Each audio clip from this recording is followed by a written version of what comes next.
I am a local boy, and she said I went to Modesto Junior College, and a lot of the students I speak with sometimes say, well, I go to Modesto Junior College, or I go to a JC and Stocks and stuff like that. You think I can make it in the big leagues? And I'm like, I went to Modesto Junior College, and I became the youngest reporter in Sacramento market history, and that's a huge feat. From JC, competing against people who went to NYU, went to USC, who went to Washington State and things like that. I went to Modesto Junior College, and I made it because of one thing, and the same thing that Cesar Chavez had was passion.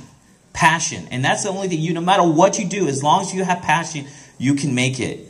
I know on the program it said that for the prayer it said, celebrate song because you want to have the celebration spirit. Have that spirit of whatever you do. I'm up here with no notes. I didn't practice anything. I didn't, practice the mirror and like that because I have passion for what I do and being a Latino here in this community. Because remember this, you go home today, when you watch the news today, before me, and I'm not trying to brag, but I'll pop the collar right now and let you know that before me, there was never a dark Mexicano.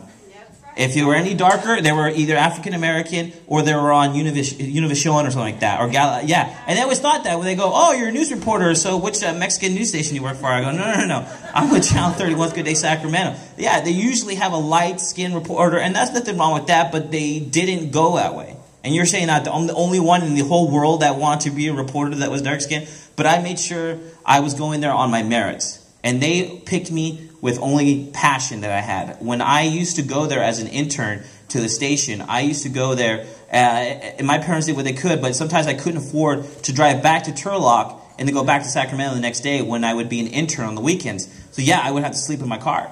One time I'd try to sleep on the river, but it was too hot.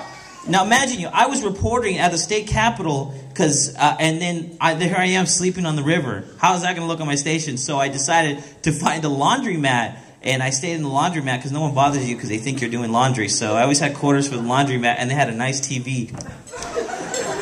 Now imagine that. I mean, here I am. I was reporting in Alcatraz live, and now I'm sleeping in the laundromat. I never felt like, oh my gosh, feel bad for me. I never was like, oh my God, I can't believe I'm going through this. I knew this is the part of the process. And I knew Cesar Chavez felt the same way. Is when he had those struggles and when he had, everybody knows to be successful, it's never an easy road. So you could imagine the feat that Cesar Chavez had to take. He had to take. You knew it was going to be the hardest thing he's ever done. And a lot of the time it looked like it wasn't going to make it.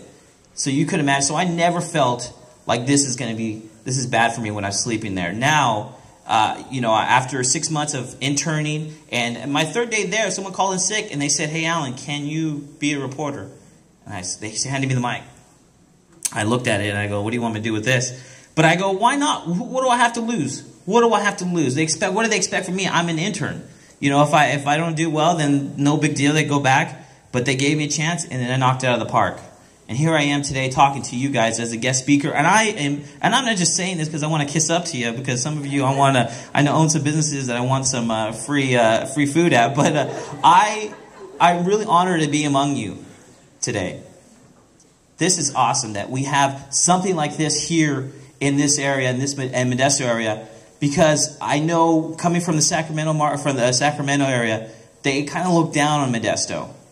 And when they offered me the job, and they said after 6 months of sleeping in my car, sleeping in the river, and 6 months sleeping in the laundromat, they asked me, "Okay, we're going to give you a part-time job here. We'll give you money to move up here to Sacramento." And I said, Don't give me that extra money. And believe me, I needed that extra money. So, but I said, don't, because I want to cover the Modesto, Stockton area, because no one ever comes down here unless it's bad. And you know what I mean? So I stayed here. And they were concerned. They were concerned. They're like, "Oh, I don't know. Is there anything down there we can cover? Is there a lot of events going on?" And I said, "We have running water. We have, traffic lights. There's a lot of things going on here."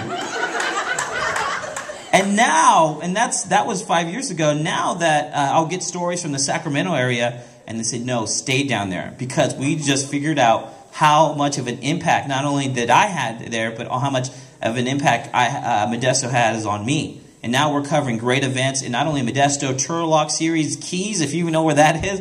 Patterson, Houston. I know the former mayor of Patterson is also here. She's back there. We did horseshoes there. Now, I know a couple people said, hey, what are you going to talk about? Are you going to be crazy? You're going to talk about Cesar Chavez? And I go, I am. Are you going to, don't be, maybe too funny, but what I do is maybe kind of crazy on the show. On this show, I've been electrocuted. I've been knocked out by a cage fighter. I've eaten worms. I've eaten dog food. I've bleached my hair blonde. I shaved it all off. I swam with sharks. I'm trying to think, flew with the Blue Angels. I mean, I've got to doing a lot of crazy things, but most of those things were for something fun.